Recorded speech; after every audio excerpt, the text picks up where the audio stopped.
Voilà, bonne arrivée, bienvenue dans 4 minutes avec Anakazo pour s'édifier. Aujourd'hui, nous allons parler de la foi. Wow. Vous savez, la foi est une grande chose que tous les chrétiens ont. C'est la meilleure des choses d'ailleurs qu'un chrétien puisse avoir. Parce que c'est la foi qui peut inviter Dieu dans ton affaire. Au fait, c'est la corde qui invite, qui tire la main de Dieu vers ta situation. Voilà, la main de Dieu est là-bas, mais la corde pour emmener la main de Dieu vers toi, c'est la foi. C'est une manière de définir cela. La foi est le plus grand miracle que le cœur puisse recevoir. Mais je me suis posé la question de savoir pourquoi beaucoup de personnes disent avoir la foi, mais peu de miracles se produisent, peu de choses se déroulent. Je me pose la question, vraiment je cherche. Et une fois, j'ai essayé de pouvoir comprendre et de pouvoir répondre à cette question à travers la Bible.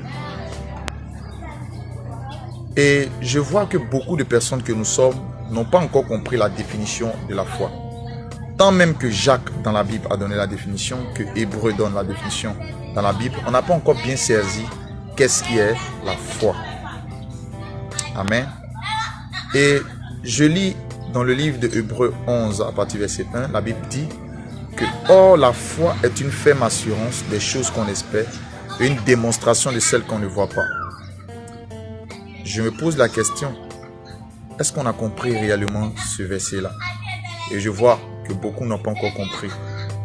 Amen. Vous savez, c'est parce qu'on n'a pas encore compris cela, c'est parce qu'on n'a pas encore compris le verset de la foi qu'on n'arrive pas à manifester les œuvres de la foi.